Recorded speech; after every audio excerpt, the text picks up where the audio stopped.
घेई काढा जेणे पिडा वारेल पथ्य नाम विठोबाचे अनिक वाचे न सेवी भवरोगायसे जाय अनिक काय क्षुल्लके पथ्य नाम विठोबाचे अनिक वाचे न सेवी तुका म्हणे नोहे बाधा अनिक कदा भूतांची पथ्य नाम विठोबाचे अनिक वाचे न सेवी महायोग पीठे तटे भीमरथ्याम वरम पुंडरीकाय दातुं मुनीन्द्रये समागत्य तिष्ठन्तमानन्दकन्दं परब्रह्मलिङ्गं भजे पाण्डुरङ्गम् अलङ्कापुरीरम्य सिंहासनस्थं पदाम्भोज तेजस्फुरदिक्प्रदेशं विधीन्द्रादिदेवैः सदा स्तूयमानं समाधिस्थमूर्तिं भजे ज्ञानदेवं नमो सद्गुरु तुकया ज्ञानदीपा नमो सद्गुरु सच्चिदानंद रूपा नमो सद्गुरु भक्त कल्याणमूर्ती नमो सद्गुरु भास्करा पूर्ण कीर्ती तपोज्ञान वैराग्य भक्ति स्वरूपं सदालंकृतं साधु संन्यास योगं मुखे यस्य वेदांत शास्त्रार्थ नीतिं नमो नारायण गिरिं ब्रह्मस्वरूपं मस्तक हे पायावरे मस्तक हे पायावरे मस्तक हे पायावरे मस्तक हे पायावरे या वार करे संताचा वार करे संताचा या वार करे संताचा वार करे संताचा वार करे संताचा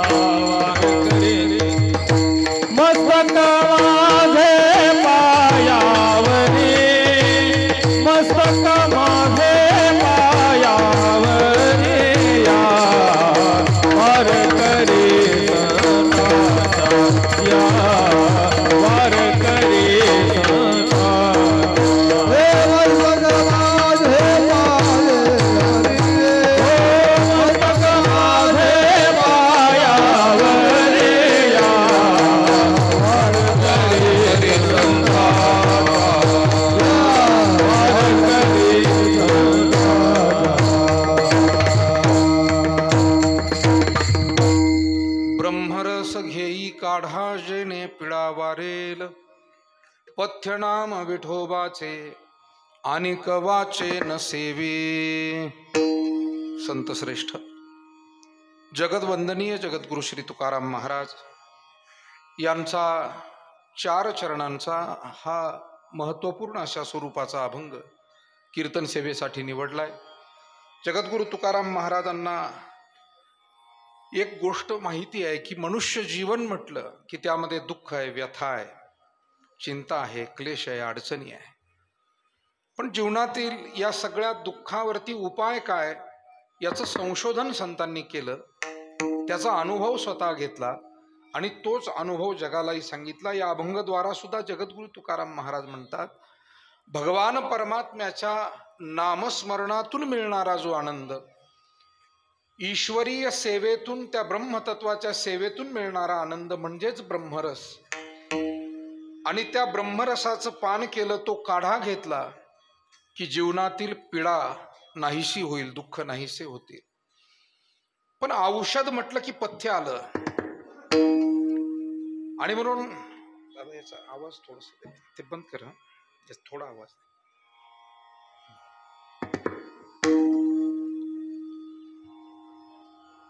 पथ्य हे आलं, औषध म्हटलं की पथ्याशिवाय नाही। आणि म्हणून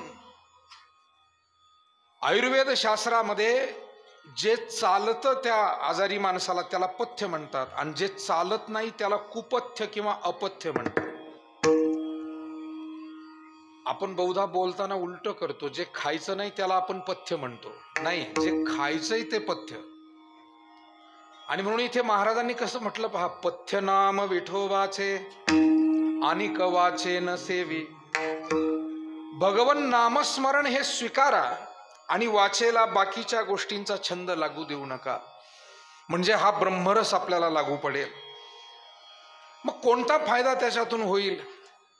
महाराज म्हणतात, भवरोगा ऐसे जाय. जन्म मृत्यूरूप ज्याला भवदुःख म्हणतात, संसार दुःख म्हणतात, तेही समूळ नाहीसं होईल. मग साधारण दुःख जातील यात नवल नाही. अनिक काय क्षुल्लके. आणि पंचमहाभूतात्मक असलेलं शरीर आणि ही पंचमहाभूत त्यातून होणारी जी पीडा आहे, महाराज म्हणतात, तुका म्हणे नो हे बाधा. अनेक कदा भूतांची विठाला विठाला.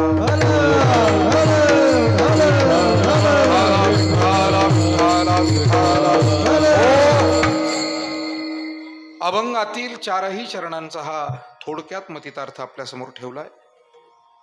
संकल्पित वेळेमध्ये काही सेवा या अभंगाच्या माध्यमातून आपल्याला भगवंताच्या संतांच्या चरणी समर्पित करायची आहे.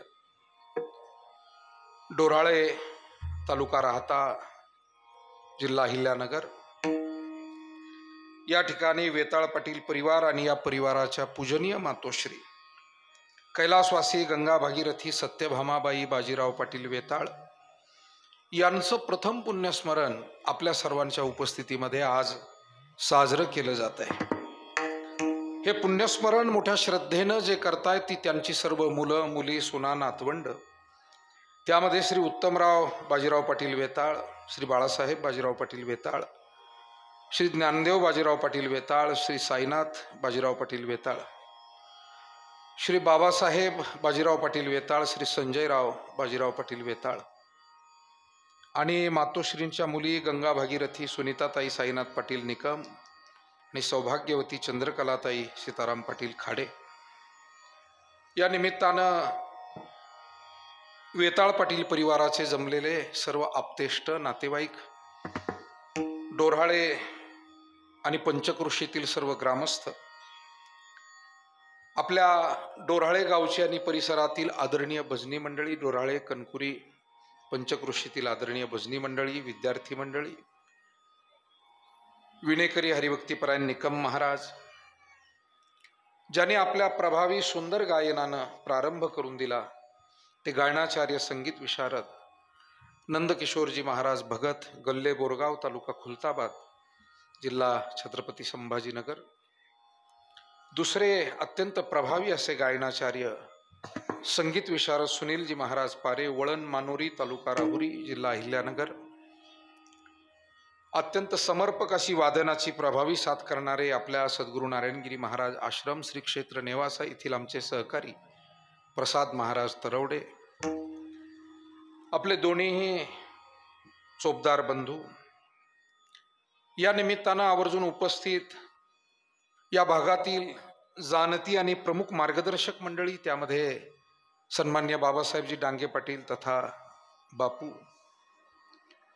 या निमित्तानं आवर्जून उपस्थित सन्मान्य भाऊसाहेब पाटील थेटे, सन्मान्य नानासाहेब पाटील डांगे, सन्मान्य रावसाहेब भाऊ पवार, समोर बसलेली जुनी जाणती प्रमुख मंडळी, भजनी मंडळातील आमचे सहकारी, कणकुरी भजनी मंडळाचे प्रमुख विष्णुपंत डांगे पाटील, डोराळे भजनी मंडळाचे प्रमुख सुपेकर नाना, त्याचबरोबर ज्यांचं हे अत्यंत चांगलं कार्यालय आपल्याला या ठिकाणी या ग्रामीण भागामध्ये ज्यांनी सोय करून दिलेली आहे,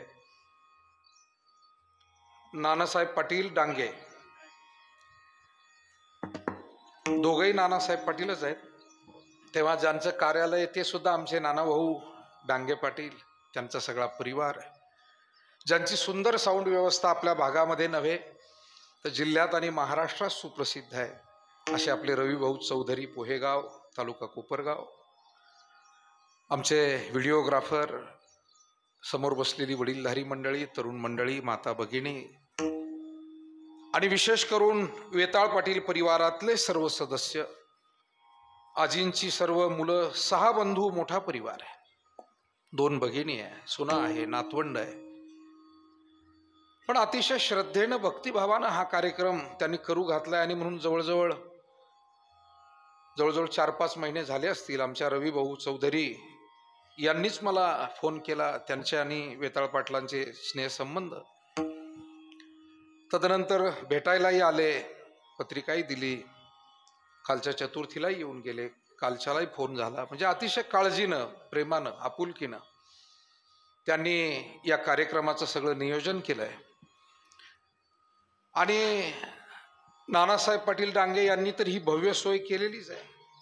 यापूर्वी अनेक कार्यक्रमांना आलो, विशेष करून सन्मान्य बापू या ठिकाणी बसलेले आहेत, बाबासाहेब पाटील डांगे, संचालक गणेश सहकारी साखर कारखाना, त्यांच्या मातोश्रींचं पुण्यस्मरण याच कार्यालयामध्ये आपण केलं.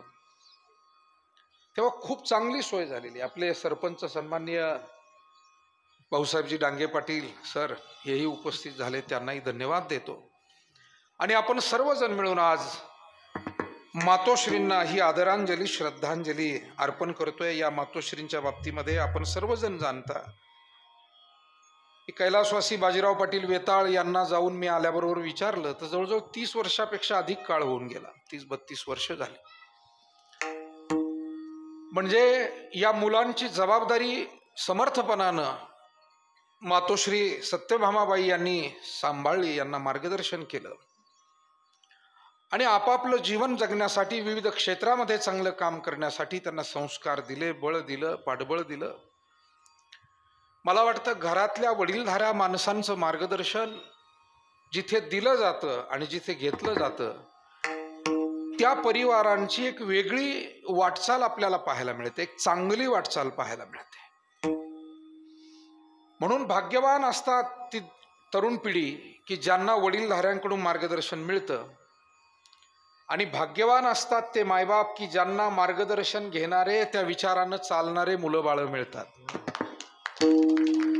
कारण शेवटी जसं औषध देणारा डॉक्टर हुशार असावा तसं औषध घेणारा पेशंट सुद्धा धोरणी असावा. दोन्हीचा मेळ जमला तर आजार बरा होतो. डॉक्टर किती हुशार आहे, पेशंटनं औषधच नीट घेतलं नाही, पेशंटला समजलंच नाही औषध कसं घ्यायचं. एका पेशंटला डॉक्टर म्हणले, पा तुझा जरा अग्निमंद झालाय, पचन शक्ती कमी झाली. आमच्या डांगेताई बसलेल्या आहेत, माजी डायरेक्टर गणेश सहकारी साखर कारखाना, तुमचंही स्वागत आहे. डॉक्टर म्हणाले, पा तुझं मी अनालिसिस केलंय आणि अंदाज असा आला की तुझं अग्निमांद्य झालंय, अपचन तुला होत आहे, म्हणून तू हलकं खात जा. पेशंट फारच हुशार होता ताई.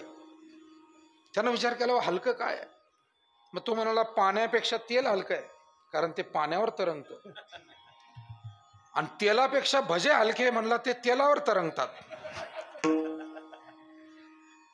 तेव्हा पेशंट हा इतका अति हुशार जर भेटला तर मला वाटतं डॉक्टर स्वतः कितीही प्रयत्न करत राहिले तसंही तुम्हाला सांगू का, अति हुशारी ही घातकच ठरते. काही काळ उत्कर्ष झाल्यासारखा वाटतो आणि नंतर ही माणसं उद्ध्वस्त होतात. विठाला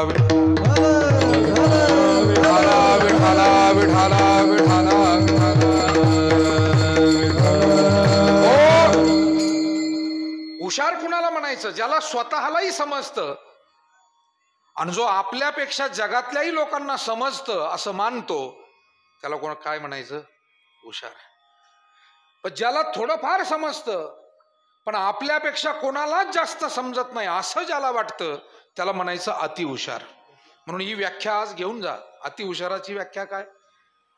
की आपल्यापेक्षा कोणालाच काही समजत नाही. मग तो बापाला जुमानत नाही, आईला नाही, चुलत्याला नाही, आजी नाही, आजोबा नाही, काका, मामा, मावशी, आत्या, गुरु, सद्गुरु, संत, महात्मे, शिक्षक कोणाला जुमानत नाही.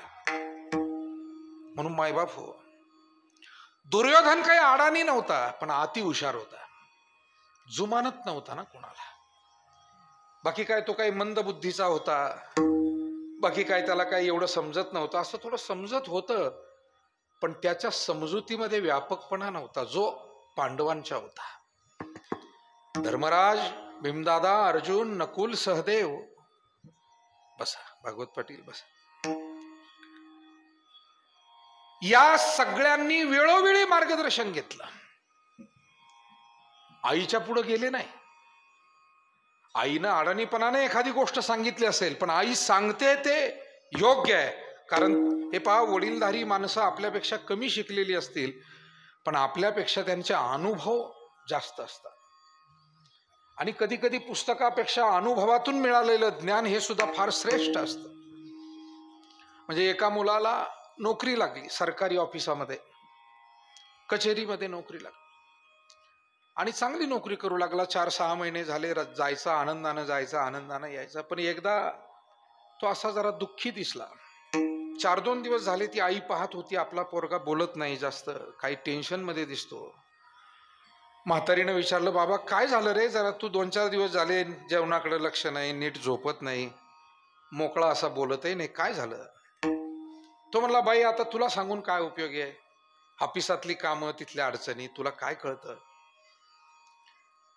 म्हातारीनं एकच गोष्ट सांगितली, म्हणाले, मला काही कळत नाही बाळा, पण तुझा हा जो जीवनातला आनंद आहे, तुझी जी सुखाची झोप आहे, असं काही ते जीवनातलं संपून जाईल, सुखाची झोप उडून जाईल, असं कोणतंच काम करू नको.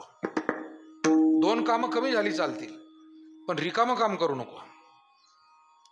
आज अडचण तीच आहे की 2 कामं चांगलेही करतायत, पण त्याला जोडून 1 काम रिकामटं करून ठेवतात. आणि म्हणून जीवनामध्ये या वाडवडील माणसांनी जसं समाधानाने जीवन जगलं, ते समाधानानं नवी पिढी जगू शकत नाही. रिकामटे उद्योग वाढवतात. 2 चांगले मित्र जोडतील तर 1 वाह्यातही जोडतील. 2 चांगले कामं करतील, 1 वाह्यात करून, 2 चांगले वाक्य बोलतील, 1 वाह्यात वाक्य बोलतील. यालाच तर अतिहुशारी म्हणायचं. आणि म्हणून तुम्ही मार्गदर्शन घ्या नका घेऊ, पण ही वस्तुस्थिती आहे. जोपर्यंत तुम्ही वाडवडील माणसांचं ऐकत नाही. आता त्या पोराची परिस्थिती अशी होती, गोष्ट पूर्ण करतो माझी. तो का दुःखी होता, तर एक माणूस यायचा आणि तो म्हणायचा, साहेब हे एवढे पैसे घ्या, पण माझं ते काम करून द्या. आणि ते काम होतं अनलिगल, ते होतं चुकीचं, नियमबाह्य, कायदाबाह्य. आता त्याला अशी चिंता पडली होती, काम करावं तर ते बेकायदेशीर आहे, नाही करावं, बरेच पैसे आपल्या दारात आलेले, आणि तो नवीन होता, तो काय असा घट्टे पडलेले नव्हते त्याला भ्रष्टाचाराचे. आता ज्यांना घट्टे पडलेले असतात ना, ते निगरगट्ट झालेले असतात. दुनिया झाली तर त्यांच्यावर काही परिणाम होत नाही. उघडे दिसले काय, पागडे दिसले काय, काय होत नाही. विठाला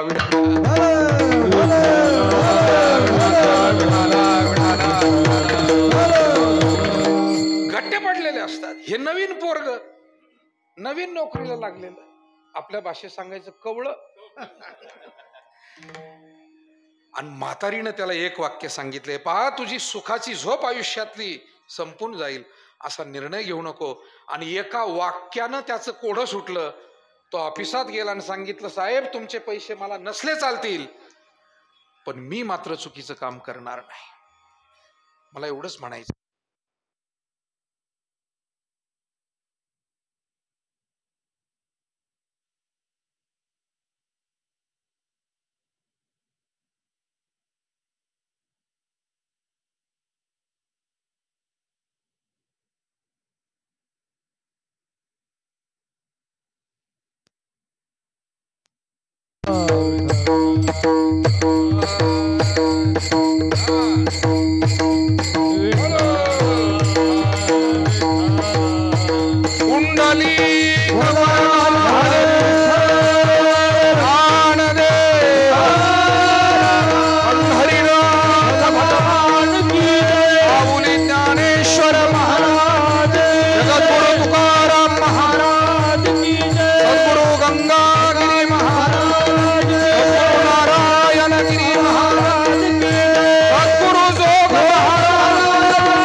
सद्गुरु साईनाथ.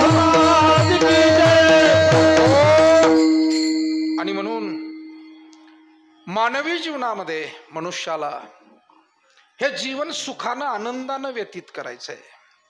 आणि जुन्या पिढीचं वैशिष्ट्य होतं, साधी माणसं होती, परंतु जीवनात काही वाढवून ठेवलं जाणार नाही याची ते काळजी घेत होते. आज चांगली माणसं आहे, पण जीवनामध्ये वाढवून ठेवतात.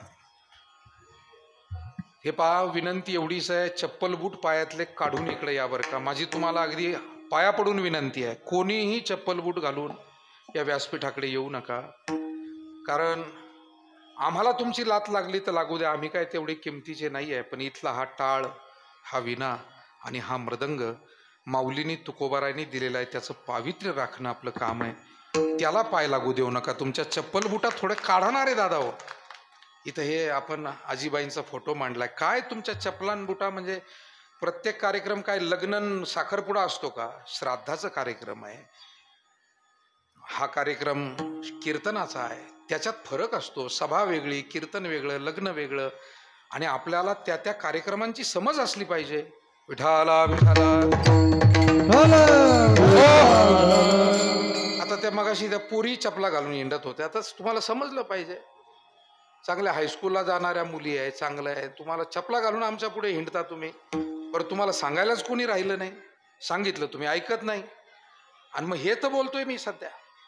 बस विठाला विठाला विठाला विठाला विठाला विठाला. कुंडली कवरदा हरी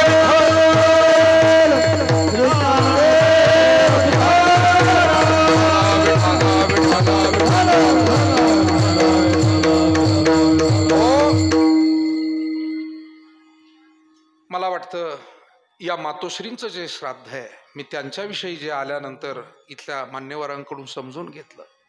साधं जीवन होतं, कष्टाळू होत्या, धार्मिक प्रवृत्ती होती, परंतु आपल्या मुलालेकरांना चांगलं शिकवणं, चांगल्या मार्गाला लावणं ही काळजी त्यांनी आयुष्यामध्ये घेतली. आणि म्हणून आज हे सहाही भाऊ श्रद्धेनं, भक्तिभावानं आपल्या आईचं हे पुण्यस्मरण घालतायत. बहिणी आहे, सुना या घरातल्या आहे, नातवंड आहे, आणि हे सगळं करत असताना त्यांच्या कृतीमध्ये भाव दिसतोय. आपल्या कृतीमध्ये भाव असणं फार महत्वाचं आहे. आम्ही सगळेजण हे भजन म्हणतोय, पण आमच्या त्या भजनात भाव नसेल ना. अंतरची घेतो गोडी पाहे गोडी भावाची, पाहे गोडी भावाची, पाहे गोडी भावाची.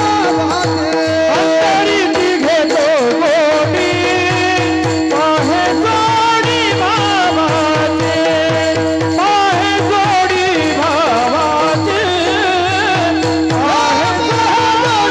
भावाची, परमात्मा सुद्धा आमचं अंतःकरणच पाहतो, आमचा भाव पाहतो. म्हणून भजनात भाव. ज्ञानेश्वरी पारायण करायचं, पण तिथे भाव, प्रेम. तीर्थयात्रा करायची, वारी करायची, भाव, श्रद्धा. देवदर्शन करायचं, श्रद्धा, भाव, प्रेम. नाही तर देवासमोर गेल्यावरही जर आपलं लक्ष कॅमेऱ्याकडेच असलं, माझा फोटो घेतो का नाही, माझा फोटो घेतो का नाही. काही साईबाबांच्या पुढे जातात तरी लक्ष कॅमेरामनकडेच, ए माझा घे, माझा. ते कॅमेरावाले सुद्धा हसत असते. अरे बाबा, मग आमच्याकडेच काय सारखा पाहतो, जरा बाबाकडे पहा, जरा पांडुरंगाकडे पहा. आणि म्हणून आमची क्रिया, तुमची आणि माझी ही क्रिया कधी कधी योग्य वेळी अयोग्य भाव आपल्या मनात असतो. मला वाटतं साधं पाहुण्यांशी भेटताना 2च मिनिटाचं बोला, पण अत्यंत प्रेमानं बोला. थोडंसं त्यांच्याकडे लक्ष देऊन बोला. नाही तर इकडून फोन येतोच आहे, तिकडून जोडीदार हाका मारतोच आहे, आणि मग तेवढ्यात गडबडीत आपण म्हणायचं कसं काय चाललं तुमचं. तो सांगायला लागतो की बरं चाललंय, तेवढ्यात हा निघतो. पण काय माणसं ही, बरं मला सांगाय खोटं आहे का? आजच्या युगामध्ये हेच चाललेलं आहे. जुनी माणसं भेटली की आत्मीयतेनं बोलायची. आज बहीण भाऊ जरी दिवाळीच्या सणाला भेटले तरी यांचं व्हॉट्सअप चालून त्यांचं इंस्टाग्राम चालू, कोणाचं कोणाकडे लक्ष नाही. कोणाच्या भावना, सुख, दुःख, प्रेम गोष्टी समजून घ्यायला कोणी तयार नाही. आणि मग आम्ही सुखाच्या शोधार्थ 4 धामाला निघतो, 12 ज्योतिर्लिंगाला निघतो, देव देवस्थानाला निघतो. मला वाटतं सुख जसं तीर्थात आहे, सुख जसं अन्य ठिकाणी आहे, तसं सुख रोजचं आमच्या जगण्यातच आहे. घरातली लहान लेकरं आहे, पण त्यांच्याशी सुद्धा जर बोबड्या बोलात प्रेमाने आपल्याला 5 मिनिटं बोलता आलं, त्यांच्याशी खेळता आलं, तरी सुद्धा ते सुख आहे.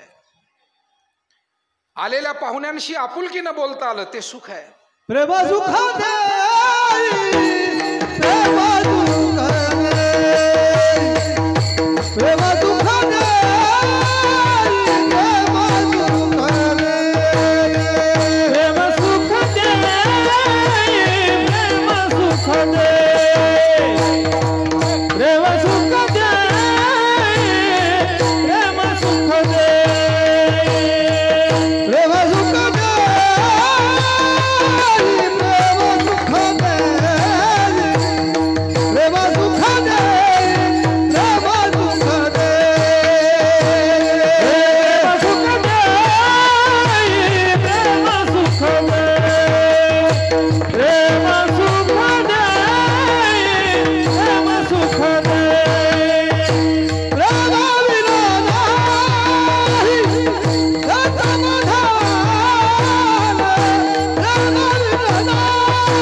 जीवनामध्ये प्रेम, जिव्हाळा, आपुलकी व्यवहारातच लागते असं नाही. संत महात्मे म्हणाले, देवा तुझ्या भक्तीमध्ये सुद्धा हे प्रेम, श्रद्धा, आपुलकी भाव नसेल तर आमची भक्ती व्यर्थ आहे ना.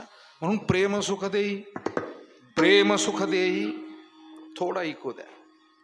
प्रेमा विण नाही समाधान. देवा प्रेम द्या. मज भाव प्रेम देई प्रीती. नाटाचा अभंग आहे.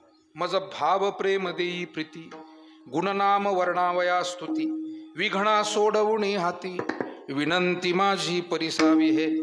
तुकोबाराय म्हणले, देवा धन संपत्ती मागणारे तुला अनेक भक्त भेटतील, पण भाव भक्ती प्रेम मागणारा मी एक परंपरेचा वारकरी आहे, मला दुसरं काही नको आहे. आणि म्हणून मानवी जीवनामध्ये या जुन्या पिढीनं काय जपलं असेल, मातोश्री सत्यभामाबाई असतील, कैलासवासी बाजीराव पाटील, ती सगळी जुनी पिढी किंवा इथे बसलेली वाडवडील माणसं, यांनी भावकीतलं प्रेम, गावकीतलं प्रेम, नात्यातलं प्रेम.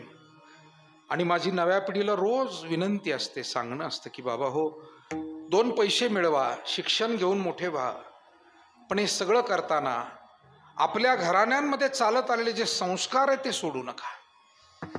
मार्ग चुकला की पुढे सगळा अंधारच आहे, ध्यानात ठेवा. जोपर्यंत तुम्ही योग्य मार्गाने आहात, संस्कारयुक्त जीवन जगताय, आपल्या वाडवडिलाला खाली मान घालावी लागणार नाही असं जीवन जगताय, तोपर्यंत तुम्ही, तुमचं कुटुंब सगळे सुखी आहे. जीवन फार सुंदर आहे, पण छोट्याशा माया मोहापायी जीवनाची राख रांगोळी झालेली आज आपण पाहतो. आणि म्हणून या जुन्या पिढीला निरोप देताना आम्हाला त्यांच्याकडून काही घ्यायचंय. या माय माऊल्यांनी, या जुन्या आपल्या आजी आजोबा, आई वडील या सगळ्यांनी जीवनात खस्ता खाल्ल्या, कष्ट घेतले, परंतु सन्मार्ग सोडला नाही, सद्विचार सोडला नाही, नीती सोडली नाही. अनितीचा मार्ग या पिढीला कधीच आवडला नाही. आणि मला वाटतं आज फार लवकर लोभ निर्माण होतो माणसाला, मला कळत नाही. काल परवा मी बातम्या ऐकत होतो, एक जणाचे पैसे बुडाले. आता शिर्डी परिसरात पैसे बुडाले हे काय मी नवीन सांगायला पाहिजे का? एक जणाचे बुडाले, ते टेलिव्हिजनवाला त्याची मुलाखत घेत होता की बाबा किती पैसे बुडाले? म्हणे माझे जवळजवळ 10 लाख रुपये होते. का बरं याच्यात गुंतवले तू? तुला काही कमी आहे का? पगार किती आहे तुला? तो सरकारी नोकरीला. तो म्हणे मला 1 लाख रुपये पगार. जवळजवळ 1 लाख आहे, 85-90 हजार, म्हणजे 1 लाखाच्या आसपास. अरे मग एवढा पगार आहे तुला, तरी तुझा लोभ नाही? म्हणे मला जरा वाटलं की चांगले मिळतात, दुप्पट मिळतात, असं होतंय. मला खरंच खेद वाटतो, खंत वाटते. दर आठवड्याला कंपन्या बुडवतायत समाजाला, आणि आपण बातम्या ऐकतो, कारण आता हे तंत्रज्ञानाचं युग आहे. माहिती प्रसार या सगळ्या गोष्टी भराभर पोचतात. त्यामुळे देशाच्या कोणत्या कोपऱ्याला किंवा जगाच्या कोणत्या कोपऱ्याला जरी काही फ्रॉड झाला, काही चुकीचं झालं, तर ते सगळ्यांपर्यंत पोचतं. मी स्वतः बातम्या जेव्हा ऐकतो, मला 8-15 दिवसाला कळतं की अमक्या भागात अमके असे लोक बुडाले, अशा बातम्या. तरी माणसं शहाणी होत नाही. आपल्या लेकराबाळाच्या तोंडातलं चोराच्या हातात नेऊन देतात. आपल्या मायबापानं पंढरपूरला पैसे जायला मागितले तर 1000 रुपये द्यायला आपले हात थरथर कापतात, आणि चोराच्या हातात 10 लाख आपण देतो, आणि पुन्हा म्हणतो आम्ही शहाणे. आता कोण शहाणं म्हणाल यांना? अरे यांच्यासारखे बावळट हे आहेत. विठाला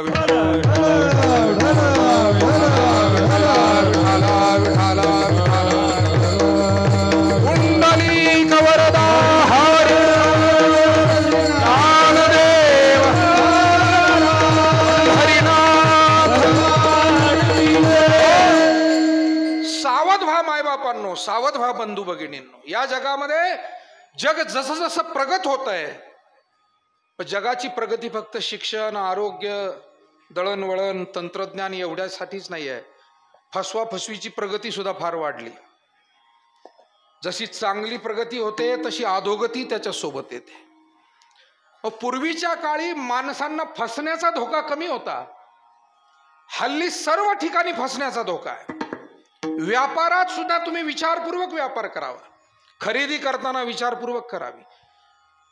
संबंध जोडताना, मग ते नाते संबंध असो, ते व्यवहाराचे असो, ते मैत्रीचे असो, फसगत होते आणि जीवन उद्ध्वस्त होत आहे, चुकीचे निर्णय घेऊ नका. अल्पज्ञानानं, अज्ञानानं, मायामोहानं निर्णय घेऊ नका. अहो मी म्हणतो अध्यात्मात सुद्धा फसगत होते. म्हणून माझ्यासारखा बुवा महाराज किती बोलला इथे 2 तास, तरी या 2 तासानंतर तो बाकीचे 22 तास काय करतो याच्याकडे लक्ष द्या. अहो इथं उभा केलं, इथं बोलावंच लागणार आहे. इथं वाईट कोण बोलणार आहे मला सांगा ना. मधुरावाणीच्या पडून का भरी, पडून का भरी, मधुरावाणीचा नका भरी, पडून भरी, मधुरावाणीच्या पडून का भरी, पडून का भरी, मधुरावाणीचा पडून का भरी, पडून का भरी. दाल यमपुरी, दाल यमपुरी भोगावया, जलयमपुरी, जलयमपुरी भोगावया.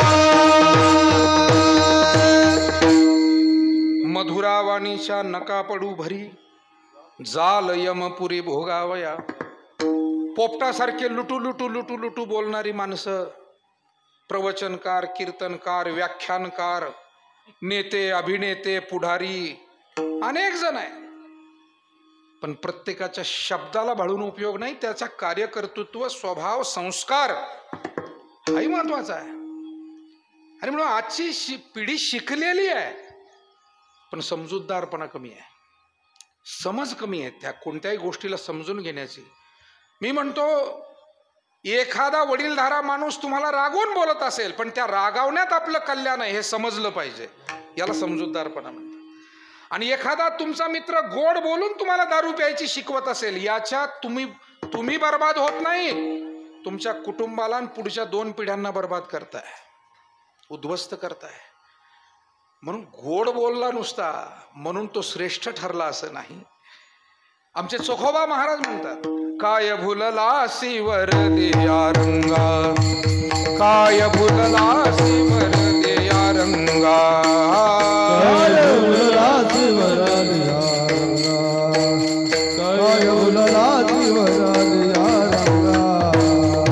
उस डोंगा परी रसनो हे डोंगा, उस डोंगा परी रसनो हे डोंगा.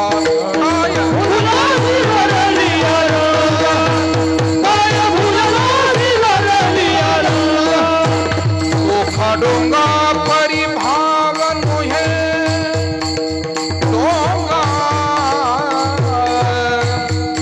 ओखा डोंगा परी भावनो हे डोंगा, भावनो हे डोंगा, भावनो हे डोंगा, भावनो हे डोंगा,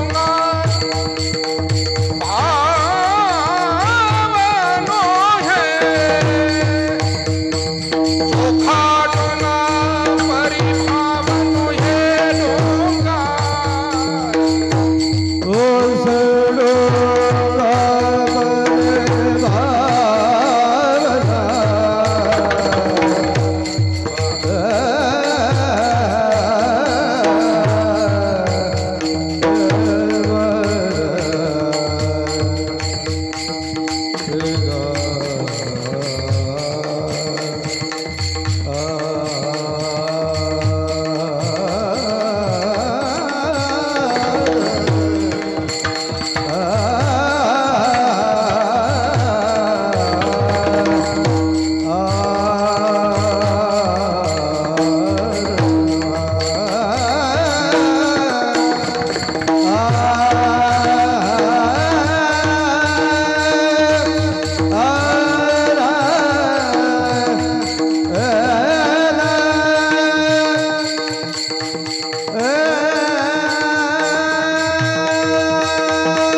जनांसाठी आपण त्यांचं कौतुक केलं पाहिजे. एका आजोबा नातू रस्त्यानं चालले होते, आठवलं म्हणून सांगतो. जुना काळ, खरीपाची पेरणी झालेली अशाच कालावधीमध्ये, आणि थोडी बाजरी पोटऱ्यात आलेली. आता पोटऱ्यात येणं म्हणजे काय, आजच्या भाषेत आजच्या पिढीला हे कळणं थोडंसं कठीणच आहे. साकण म्हणजे काय, येठण म्हणजे काय, दोरखंडच आहे, पण वापर जसा तसं त्याचं नाव आहे. बैलगाडीला बांधली की साकण, आवताला बांधले की येठण. मोठं समृद्ध भाषा आणि समृद्ध संस्कृती आपली सगळी. पण आता काळाच्या ओघामध्ये अनेक गोष्टी आता लुप्त होत चालल्या. तेव्हा बाजरी अगदी कमरेला छातीला अशी लागत होती, आणि त्याच्यात काही शेंदडं बी टाकलेलं होतं. टाकायचे पूर्वी तुरीमध्ये, बाजरीमध्ये मठ वगैरे असेल, खरीपाच्या याच्यात शेंदडं टाकली जायची. एखादा पाट घातला जायचा किंवा त्याच्यात मिसळून दिलं जायचं. रस्त्याच्या कडेनं अशी ती पिकलेली शेंदडं दिसत होती. तो नातू आपल्या आजोबाला म्हणाला, आजे नाते चालले होते ना पायी पायी. नातू म्हणला, बाबा अहो पिकलेली शेंदडं दिसत आहेत म्हणे, इथून रस्त्यावरून दिसत आहेत, घेऊन येऊ का? म्हातारा म्हणला, बहुतेक ते कडू असतील बाळा, नको आणू. आता नातू शिकला सवरलेला नव्या पिढीतला, तो म्हणला, आजोबा तुम्हाला इथूनच कसं काय कळलं ते शेंदडं कडू आहेत म्हणून? आपले सर्वांचे सद्गुरू नारायणगिरीजी महाराज हे उदाहरण सांगायचे. इथून कसं काय कळलं म्हणे आजोबा तुम्हाला शेंदड कडू? मग जाऊन पहा म्हणे. गेलं पोरग, एक शेंदड थोडं टोकरलं, चाटून पाहिलं, कडू. दुसरं कडू. आणि मग ते नातू आला म्हणे, आजोबा मानलं बुवा तुम्हाला दूरदृष्टी आहे म्हणे, इथूनच कळलं शेंदड कडू आहे. अरे म्हणे दूरदृष्टी नाही, ही अनुभव दृष्टी आहे. जर ते चांगले असते ना तर रस्त्यावरून दिसताना सुद्धा लोकांनी ठेवलेच नसते म्हणे ते. ज्या अर्थी तुला रस्त्यावरून दिसतात आणि तरी ठेवले, कारण लोकांनी ज्ञानोबांनी चालवलेली भिंत सुद्धा प्रसादावारी घरी नेली म्हणे. मागे एक बुवा कोण वैजापूरला आला होता म्हणे, काय शंकराची भक्ती सांगतो. तर त्यानं सांगितलं म्हणे, तुम्ही जिथे उभा आहात तिथली माती घरी नेली तरी तुम्हाला कल्याण होईल. मला तिथले एक डॉक्टर भेटले परवा, वैजापूरला गेलो. ते म्हणले, अहो त्या आमच्या शेतात खड्डे झाले हो म्हणे, गुडघ्या उडाले, लोकांनी सगळी माती काढून नेली म्हणे तिथं. अरे आमच्या मायबाप संतांनी आम्हाला एवढा चांगला परमार्थ शिकवला, सद्विचार दिले. आज 700 वर्षापासून हा महाराष्ट्र माऊलींच्या तुकोबाराय आणि संतांच्या विचारानं चालतो. मग तुमच्या घरीच अमृताचा कुंभ भरलेला आहे आणि आपण गटाराचं पाणी घेऊन पितो, अशी परिस्थिती झाली. आज हे असे बुवा बाबा म्हणून फसवणारे लोक काही कमी आहे? म्हणून मी सांगत होतो की दृष्टी पाहिजे, समज पाहिजे, समजूतदारपणा पाहिजे. म्हणून कोणी एखादा रागून बोलेल पण ते आपल्या हिताचं आहे तर त्याचे पाय धरा. तुकोबाराय म्हणतात ना, यावे तया काकुलती जे दाविती सुपंथ, जे दाविती सुपंथ, जे दाविती सुपंथ. यावे तया काकुलती जे दाविती सुपंथ, जे दाविती सुपंथ, यावे तया काकुलती जे दाविती सुपंथ, दाविती जे सुपंथ. यावे तया काकुलती जे दाविती सुपंथ, दाविती सुपंथ, जे दाविती सुपंथ. यावे तया काकुलती जे दाविती सुपंथ. जे तुम्हाला चांगला मार्ग दाखवतील त्यांना किंवा काकुळतीला येऊन विचारा, आणि जे वाईट मार्गाला लावतील ते घरी येऊन गोड बोलून सांगत असले तरी त्याला थारा देऊ नका. तर इथून पुढच्या काळात कुटुंब टिकणार आहे आणि चांगलं जीवन आपल्याला जगता येणार आहे. अन्यथा चांगलं जीवन राहिलेलं नाही. आणि म्हणून जे चांगलं काम करणारे आहेत ते आपल्याला पाणी लावायला बसलेले नाही, आणि जे पाणी लावतात ते चांगलं काम करतीलच याची शाश्वती नाही. तेव्हा व्यवहारात असो, नातेसंबंधात असो, जीवनाचे महत्त्वाचे निर्णय घेताना असो, नव्या पिढीनं शिक्षणाबरोबर समज वाढवणं फार गरजेचं आहे. कारण मी फिरतोय मायबाप हो, आणि समस्या वाढत चाललेल्या आहे. समस्या वाढत चालल्या. परवा बापूंना मी बोलत बसलो, त्यांनी नाशिकच्या एका वकिलाचं सांगितलं. म्हणाले 1000च्या वर घटस्फोट वर्षभरात होत आहेत. सकाळीच मी आमच्या एका नातेवाईकांचा फोन आला काही निमित्तानं. तुम्ही म्हटलं बाबा बरेच दिवस झाले तुम्ही भेटले नाही. मग त्यांनी सांगितलं की महाराज ते मुलाच्या घटस्फोटाचं चालू आहे, त्या व्यापात मी आहे. काय करावं, काय करावं. आणि म्हणून ही जी माणसं आहे ना, या सत्यभामाबाई आणि ही जी पिढी आहे इथे बसलेल्या, या ज्या माझ्या आया बहिणी आहे, यांनी जीवनात सुख पाहिलं, दुःख पाहिलं, कष्ट पाहिले, गरिबी पाहिली, अडचणी पाहिल्या. पण या लोकांनी एकमेकाची साथ सोडली नाही, नीती सोडली नाही, संस्कार सोडला नाही. नव्या पिढीला नव्या तंत्रज्ञानाच्या युगात जगताना जर आपले हे जुने जीवन मूल्य जपता आले तरच जीवन सुखाचं आहे, नाही तर जीवनाचा काही उपयोग नाही. तुमचं शिक्षण कामाचं नाही, तुमच्या जवळची संपत्ती, पॅकेज, आमकन दमकन, व्यापारन, तुमचं काय राजकारण, तुमची पदन काय चुलीत घालायची ती सगळी. विठाला विठाला विठाला विठाला विठाला विठाला कुंडली कवरदा हरी विठ्ठल तुकाराम पंढरीनाथ विठाला विठाला विठाला. आणि म्हणून जगद्गुरु तुकाराम महाराजांना माहिती होतं की जीवन हे व्यथेने भरलेलं आहे, पीडा आहे, दुःख आहे, कष्ट आहे. आणि हे दुःख, कष्ट, व्यथा, पीडा जर मिटवायच्या असतील तर त्याला भक्तीचाच आपल्याला आधार पाहिजे. काही समस्या मायबाप हो काळजी घेऊन आपण सोडू शकतो, पण तुम्ही आणि मी, आपण सगळे सामान्य माणसं आहोत. सगळ्या समस्या आपल्या हातात नाही आहे. काही पूर्व प्रारब्ध ज्याचं त्याचं असतं. बघा तुम्ही एखाद्याला पुढे आणण्याचा प्रयत्न अनेक घरातले लोक करतात, पण जर प्रारब्ध नसेल त्याला ते सन्मार्गावर आणू शकत नाही. मी अशी उदाहरणं पाहिलेली आहे की एका माणसाला सन्मार्गावर आणण्यासाठी 100 नातेवाईक त्याच्या मागे धडपड करतात. कोण समजून सांगतो, कोण त्याला आर्थिक आधार देतो, कोण त्याला ऑफिसातलं काम करून देतो, कोण त्याच्या घरातल्या समस्या. पण जर त्याचं प्रारब्ध चांगलं नसेल आणि विचार चांगले नसतील ना, 100 लोक त्याच्या मागे लागून सुद्धा त्याला सन्मार्गावर आणू शकलेले नाहीत. आणि याचा अनुभव इथे बसलेल्या अनेक जाणत्या माझ्या मायबापांनी घेतलेला आहे. बसा ना, बसा बसा ना दादा, बसा ना. तुम्ही धावपळ करू नका ना दादा, तुम्हालाही विनंती, पाया पडतो तुमच्या मी, मला डिस्टर्ब करू नका. बसा बसा, नाही चालणार. विठाला विठाला विठाला. हो हो, हे पहा, हे तुमचं निमित्त आहे, तुम्ही मला कीर्तनाला बोलावलं, पण मी माझं काही विचार घेऊन फिरतोय. मी काय तुम्ही काय द्यावं, मी काय घ्यावं यासाठी फिरणारा माणूस नाही. सगळ्यांची उद्दिष्ट सारखीच नसतात. मी काही तळमळीनं बोलू पाहतोय. माझ्या या नव्या पिढीसाठी माझी कळकळ सातत्यानं रोज चाललेली असते. ही अशी लहान लहान, मी सुद्धा शेतकऱ्याची, गोरगरिबाची 100-125 मुलं सांभाळतो. धडपड एवढ्यासाठी आहे की आपल्याला एक चांगली पिढी निर्माण करायची आहे. विठाला विठाला.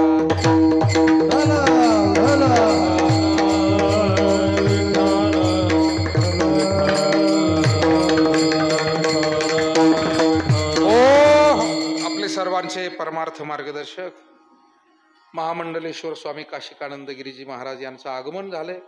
मी आपल्या सर्वांच्या वतीनं त्यांचं स्वागत करतो, त्यांच्या चरणी नतमस्तक होतो. मी आपल्याला सांगत होतो की तुकोबारायांना हे जाणवलं, जीवन म्हणजे व्यथा, संकट, दुःख यांनी भरलेलं आहे. तुकाराम महाराज ते एका अभंगात म्हणतात, अरे माणसाच्या जीवनातली दुःख दगडाला सांगितले तो फुटून जाईल, असं महाराजांनी एका अभंगात म्हटलं. अनिक दुःखे सांगू किती, सकळ संसाराची स्थिती, नसा हे पाशान फुटती, भय काप चित्ती भरलासे. अनेक दुःखे सांगू किती, ही दुःख अशी आहे, पण या दुःखावर उपायच नाही का?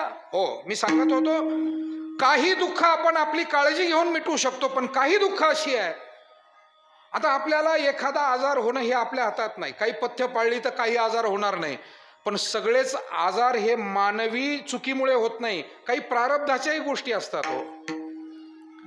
आणि त्या आता सांगा, कोरोना हे एक सामुदायिक प्रारब्ध होतं. याला बोलू नका, थांबा दादा, बोलू नका. त्याला समष्टी प्रारब्ध म्हणतात. कोरोनाचं जे प्रारब्ध आहे त्याला काय म्हणतात? समष्टी प्रारब्ध. तुम्ही बाहेर जा, गप्पा मारा, काय हरकत नाही. विठाला विठाला विठाला विठाला विठाला विठाला. व्यक्तीचं एक व्यक्तिगत प्रारब्ध असतं की व्यक्तिपुरतं होणारं दुःख, आणि कधी कधी समुदायाच्याच वाट्याला काही दुःख येतं. एखादा महापूर येणं, एखादा दुष्काळ पडणं, खूप अतिवृष्टी होऊन समाजाला त्रास होणं, भूकंप होणं, वादळ येणं, याला समष्टी प्रारब्धामध्ये हे सगळं सांगितलेलं आहे अध्यात्मामध्ये. मला वाटतं कोरोनाचं संकट हे समष्टी प्रारब्ध होतं, म्हणजे सगळ्या समुदायावरच आलेलं संकट होतं, लहान थोर त्याच्यात. मला सांगा, कोरोनामध्ये कुठं जातभेद होता, धर्मभेद होता, पंथभेद होता का गरीब श्रीमंत भेद होता? तसा भेद नाहीच आहे. मी म्हणतो देवात भेद नाही, याच्यापेक्षा रोगात सुद्धा भेद नाही. आपण का भेद पाळायचे? आपण खूप, आमच्या संतांनी सांगितलं, विष्णुमय जग वैष्णवांचा धर्म, भेदाभेद भ्रम अमंगळ विठाला विठाला.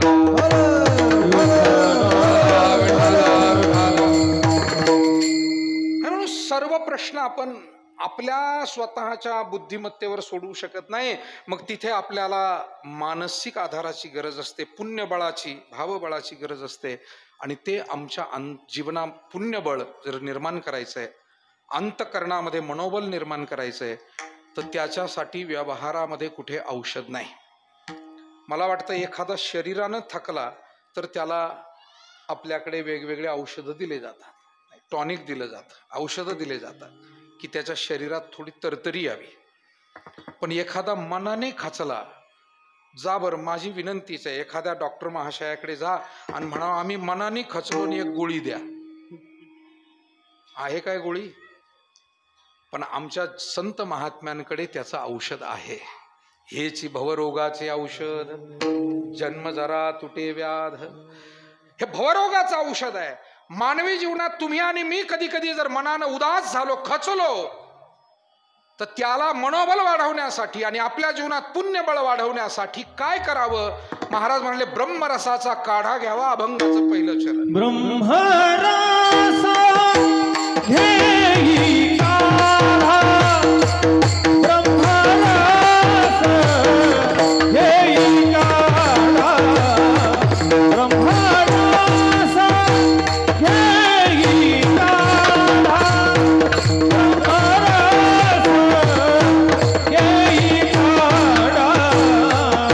ब्रह्मरस घेई काढा, ब्रह्मरस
जेने पिडा वारेल. आता आयुर्वेदातला शब्द आहे काढा. मला वाटतं जो उकळून घेतला जातो त्याला काय म्हणतात? काढा. जो वाफेतून मग त्याचा द्रव स्वीकारला जातो त्याला आसव म्हणतात. त्याला काय म्हणतात? ते सुद्धा पातळ असतो पण तो काढा नाही. त्याला काय म्हणतात? आसव. हे सगळे आयुर्वेद शास्त्रातले शब्द आहेत. जे जाळून भुकटी करून घेतलं जातं त्याला भस्म म्हणतात. काही औषधं बाबांना माझ्याही पेक्षा त्यामध्ये जास्त माहिती आहे. भस्म दिले जातात, काही भस्म रूपातले औषध आहे. काही दळून कुटून घेतले जातात त्याला भुकटी म्हणतात, नाही का? आणि काही त्याचा द्रव काढला जातो पिळून त्याला रस म्हणतात. काय म्हणतात? एखाद्या पानांचा ठेसून जो पिळला जातो त्याला काय म्हणायचं? म्हणून रस वेगळा, काढा वेगळा, आसव वेगळं, भस्म वेगळा, भुकटी वेगळी. इथे रस आहे पण तो पिळलेला नाही, तो काढ्यातून मिळवलेला रस आहे. मला वाटतं जीवनात सुख प्राप्त करायचं असेल तर अगोदर उकळावं लागतं. काढाच का म्हटलं इथं? तर तप्त झाल्याशिवाय, काहीतरी चटके सोसल्याशिवाय जीवनात सुखाचे दिवस पाहायला मिळत नाही. देरे हरीण खाटल्यावरी असं या जुन्या पिढीला सुद्धा जीवनात काही मिळालेलं नाही.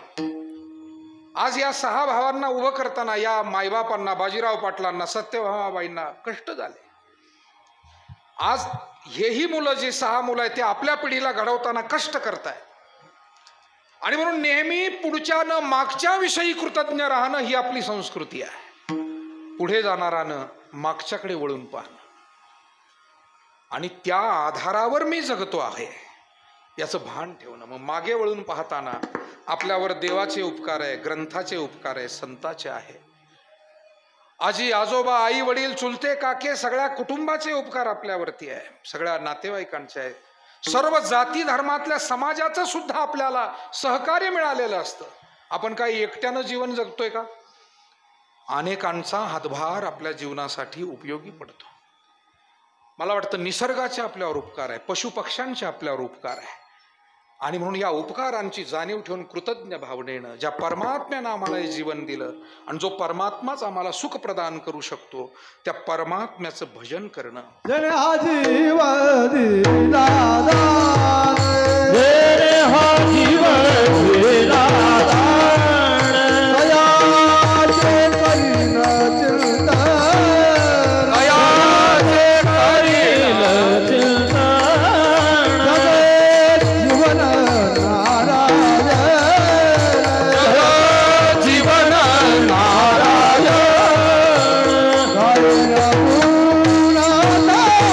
गायन गुण दयाचे, गायन गुण दयाचे,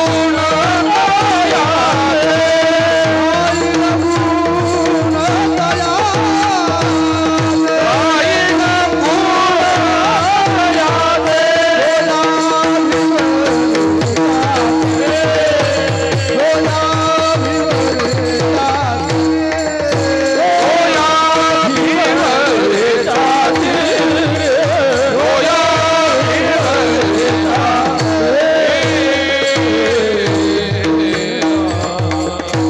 जेने हा जीव दिला दान तयाचे करीन चिंतन, जगत जीवन नारायण गायीन गुण तयाचे. जो या विवरितेच्या तिरी कट धरोनी या करी, पाऊले समची साजरी अंतरी धरोनी राहीन. परमात्म्याचं भजन करावं, त्या भजनातून त्याचं पूजन करावं, त्या पूजनातून त्याचं चिंतन करावं, त्या चिंतनातून सेवा करावी, त्या सेवेतून जो आनंद मिळेल त्या ईश्वरीय तत्वापासून मिळालेला आनंद, म्हणून त्याला ब्रह्मरस म्हणायचं. पण मायबाप हो, भजन, चिंतन, सेवा आणि सत्कर्म, पुण्यकर्म याच्यासाठी सुद्धा कष्ट पडतात. बरं, कष्टाशिवाय काही नाही. आता वारीला जाऊन आलेले वारकरी, त्रास सहनच करावा लागतो ना. थोडासा पाऊस आहे, ऊन आहे, वारा आहे, थोडी तहानभुकेची वेळ आहे. आता वारीतही काही जण म्हणतात आज फोडणी काय जमली नाही बुवा. आता आपण का हॉटेलात जेवायला आलो का वारीला आलो, दोन्हीत फरक आहे ना. पण त्याला असं वाटतं आपण हॉटेलातच आलोय पार्टी करायला, तिथं फोडणीचा विचार कशाला पाहिजे. आणि मला वाटतं खरे वारकरी आपल्यासारखे जे तो विचार करतच नाही सुखत. कारण तिथलं जे सुख भोगायचं आहे ते सेवेचं सुख भोगायचं. निसर्गात गेलो आपण, निसर्गाच्या दर्शनाचं सुख असतं ना, प्रत्येक ठिकाणी एक वेगळं सुख आहे. नातेवाईकांना भेटलो त्यांच्या भेटीचं सुख असतं. तसं परमेश्वराच्या मार्गाला निघालो की तिथं भजनाचं, चिंतनाचं, ध्यानाचं आणि त्याच्या सेवेचं सुख. पण त्यासाठी कष्ट पडतात, थोडासा संयम ठेवावा लागतो. आता पारायणाला बसायचं, 7 दिवस जर पारायणाला बसायचं तर 7,000 लोकसंख्येच्या गावात 70 माणसं निघत नाही. मी थोडं जबाबदारीनं बोलतो. 7-7 हजार लोकसंख्येची गावं आहे, पण 7 दिवस आपल्याकडून होईल असं वाटतच नाही बऱ्याच जणाला. ते म्हणतात आता आपल्याला असं हिंडावं फिरावं लागत आणि आपलं काय खरं आहे. कोण म्हणतं आपल्याला बसणंच होत नाही, कोण म्हणतं उठणंच होत नाही, नाना तरा. आणि म्हणून हल्ली लोक कीर्तन ऐकायला येत आहेत पण पारायणाला कमी बसतात. मला असं वाटतं नुसतं कीर्तन ऐकणं हा परमार्थ नाही आहे वारकरी संप्रदायाचा. काकड आरती, हरिपाठ, पारायण, अन्नदान, भजन, कीर्तन, आईवडिलांची सेवा, आलेल्या अतिथीची सेवा, मुक्या प्राण्याची सेवा, शेजाऱ्याशी शेजार धर्मानं वागणं, भावकीचा धर्म, गावकीचा धर्म, नात्यातला धर्म, हे सगळ्या संस्कार पाळणं. नाही तर कंबर बांधलं कीर्तन करायला लागला म्हणे आता मला मी झालो संत, मी झालो महात्मा. अहो एवढ्यानं जनता जनार्दन साधं भोळं असतं ते म्हणेल संत तुम्हाला, पण संतांच्या नजरेत आपण संत ठरू का? परमेश्वराच्या नजरेत संत ठरू का? आमची बाकीच्यांशी वागतानाची जी भावना आहे ती सद्भावना पाहिजे ना. आणि म्हणून तापावं लागतं, उकळावं लागतं, कष्ट सोसावे लागतात. कष्टाशिवाय काही नाही. एखाद्या गुरुची सेवा करायची म्हटलं ना तरी तनुमनु जीवे चरणाशी लागावे, अगरवता करावे दास. तिथे अहंभाव टाकावा लागतो, गर्व टाकावा लागतो. अगर्वता शब्द किती महत्वाचा. गर्व रहित होऊन आणि तन मन धनानं अर्पण होऊन ती सेवा. नाही तर काय झालं, एक गुरुजी त्यांच्याकडे काही शिष्य आणि 2 शिष्य जे होते ते जरा चढाओढ करायचे. हा म्हणायचा मी जास्त सेवा करतो, दुसरा म्हणायचा मी. त्यांचे कधी वाद व्हायचे. गुरुजीनं काय केलं, म्हणाले हे पहा तुम्हाला मी वाटून देतो काम. सकाळी तू स्वयंपाक केला, संध्याकाळी तू करायचा. आज तू कपडे धुतले, उद्या त्यानं धुवायचे. हातपाय दाबायला सुद्धा तू डावा अंग, तू उजवं अंग, सगळ्याच वाटण्या करून दिल्या. आता झालं असं, एक जण गेला गावाला आणि हा एक जण होता तो आपला करीत होता. 2-4 दिवस तो गावाला गेला आणि गुरुजी रात्रीच्या वेळी बाहेर लघुशंकेला गेले. पाऊस चालू होता, पाय घसरला, ओट्यावर पडले. थोडंसं त्यांना त्या उजव्या बाजूला लागलं. योगायोगा असा का तो उजवी बाजू ज्याच्या वाट्याला होती ना हातपाय दाबायला, तोच घरी गेलेला होता. ते गुरुजी मध्ये आले आणि त्यात शिष्याला आवाज दिला, ए बाळा, अरे उठ रे दादा, अरे मला लागलं. त्यानं पडल्या पडल्या विचारलं, गुरुजी कोणत्या अंगाला लागलं? अरे म्हणे कोणत्या अंगाला काय, माझ्या अंगाला लागलं हे महत्वाचं आहे. नाही नाही नाही, कोणत्या अंगाला लागलं? म्हणे उजव्या हाताला, उजव्या अंगाला लागलंय. म्हणे मग ती हद्द माझी नाही आहे. मला वाटतं पोलीस स्टेशन तसेच करतात कधी कधी. माणसं मारतात आणि हे म्हणतात आमची हद्द नाही. आता काय हद्द झाली? विठाला विठाला. मी म्हणतो गुन्हा नोंदवायला तुम्ही हद्दीचा विचार करा, पण तुमच्या डोळ्यासमोर जर काही सुखदुःख झालं, काही अपघात झाला, त्यावेळेला मदत पहिली करा. सामान्य माणूस तुम्ही आम्ही असो की पोलीस असो, मदतीसाठी काय हद्द असते काय? मदतीला सरहद्द नाही आहे. स्वार्थाला सरहद्दी आहे, सगळ्या सेवेला सरहद्द नाही आहे. विठाला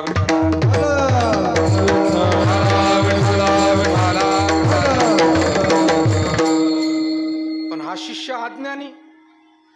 तो म्हणला गुरुजी मी काय तुम्हाला मदत करणार नाही, कारण उजवी बाजू तुम्ही त्याला दिलेली आहे. अरे पण तो गावाला गेलाय, आता इथं दुसरं कोण नाही, ते काय मला सांगू नका. त्या बिचारे गुरुजीने हातानेच आपलं थोडं झाड पाला काय थोडं लावलं, जरा रक्त निघलं होतं, जखम झालती, झोपले. 2-4 दिवसानं ते उजव्या बाजूवाला आला बुवा, गावाला गेलेला तो. गुरुजी म्हणले अरे काय तुला कळतं, 8-8 दिवस जातो, घरी राहतो, मी पडलो हे नेमकं लागलं हाताला. आणि ते दुसरा पोरगा तो म्हणला की ही माझी बाजू नाही आहे, उजवी बाजू त्याला दिलेली आहे. देताना तर तो उजवीकडे घातला, मला डावीकडे घातलं. आता मी कशाला काय औषध उपचार करील? बरंच काही उरकलं म्हणे त्याने मला. तो म्हणला असं म्हणला तो, असं म्हणला तो. आणि घेतली ना काठी आता. तो म्हणला त्याची बाजू कस काय चांगली राहते ती पाहतोच मी. गुरु म्हणला ए बाबा, अरे तुम्ही दोघं जा म्हणला घरी, मी आपला एकटा बरा इथे.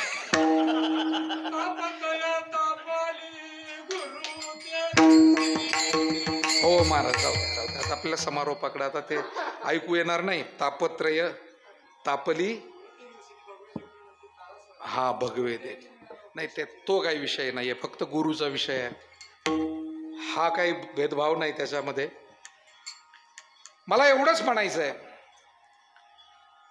गुरु हा कोणी असतो ना, वारकरी पण गुरु आहे ना. मग तिथे भगव्याचं प्रमाण नाही लागू होत. विठाला विठाला गुरु गुरु आहे, महात्मा महात्मा आहे. आणि म्हणून मला एवढंच म्हणायचं आहे की जर भाव नसेल, प्रेम नसेल, श्रद्धा नसेल, गुरु सेवा करायची म्हणजे तापवावं लागतं. आई वडिलाची सेवा, इथे बसलेले अनेक असे सज्जन स्त्री पुरुष माझ्या समोर आपण आहात की वडीलधाऱ्या माणसांची तुम्ही पूर्वी सेवा केली आणि आजही कोणाच्या घरी असेल तुम्ही आजही लक्ष देता, सेवा करता. नाही तर वृद्धाश्रम पुरले असते का? आपल्यासारख्या अनेक सज्जनांनी आम्ही अगदी ऐकतो, पाहतो, डोळ्यांनी पाहतो. तेव्हा आईवडिलाची सेवा सुद्धा कष्टच घ्यावे लागतात, त्याच्याशिवाय होत नाही. आमचे बापू आईला आंघोळ घालून सगळं केल्याशिवाय घराच्या बाहेर पडत. आणि इथे असे अनेक बापू आहेत, अनेक आदरणीय माणसं आहे की ज्यांनी या सेवा केलेल्या आहे, जे करतायत. तेव्हा उकळावं लागतं, कष्ट घ्यावे लागतात, तापावं लागतं. तापणं म्हणजे तप. आणि म्हणून ब्रह्मरस घेई काढा जेने पिढा. तुम्हाला जर जीवनातल्या पिढा वारायच्या असतील, हे पहा असं आहे, तुम्हाला आजार बरा करायचा आहे तर थोडा त्रास इंजेक्शनचा घ्यावा लागतो. म्हणजे थोडा त्रास घेतल्याशिवाय मोठा त्रास बरा होत नाही. सलाईन लावायचा थोडा त्रास घ्यावा लागतो. कडू औषध, कडू काढा किंवा कडू गोळी खाण्याचा थोडासा त्रास घ्यावाच लागतो आणि मग मोठा त्रास कमी होतो. हा नियमच आहे.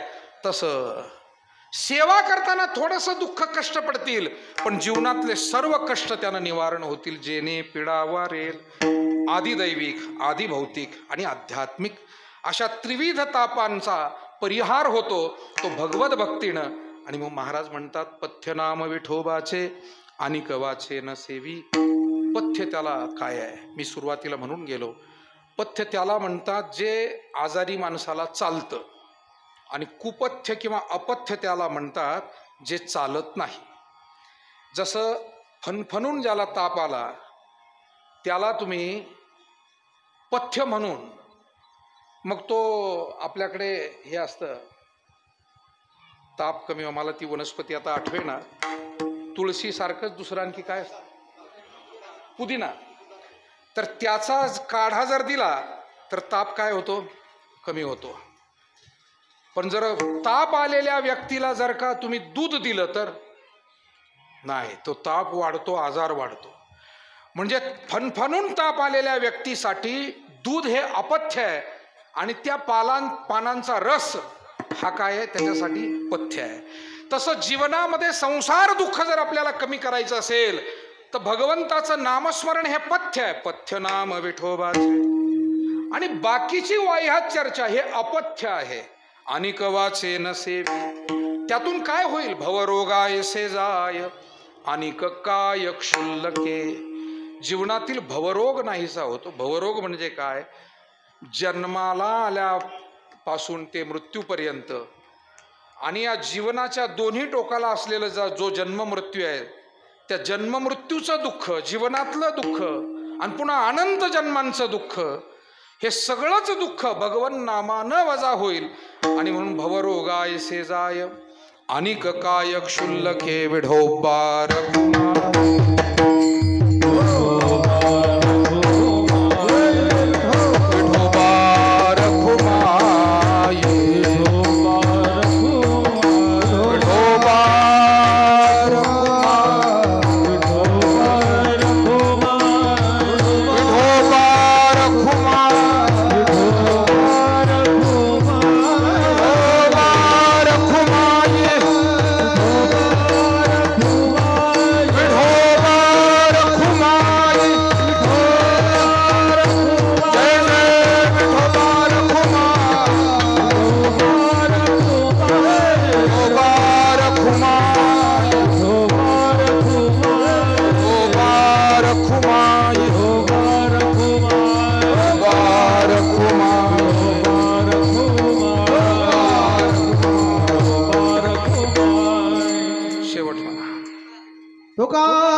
याच ठिकाणी आपण ही सेवा भगवान पांडुरंगाच्या साईनाथांच्या सद्गुरूंच्या चरणी अर्पण करूया. डोराळे नवनाथ महाराजांची पवित्र पावनभूमी आहे, मोठं जाज्वल्य देवस्थान. आणि या पावनभूमीमध्ये आज वेताळ पाटील परिवार यांच्या वतीनं कैलासवासी मातोश्री गंगा भागीरथी सत्यभामाबाई बाजीराव पाटील वेताळ यांचं प्रथम पुण्यस्मरण संपन्न केलं.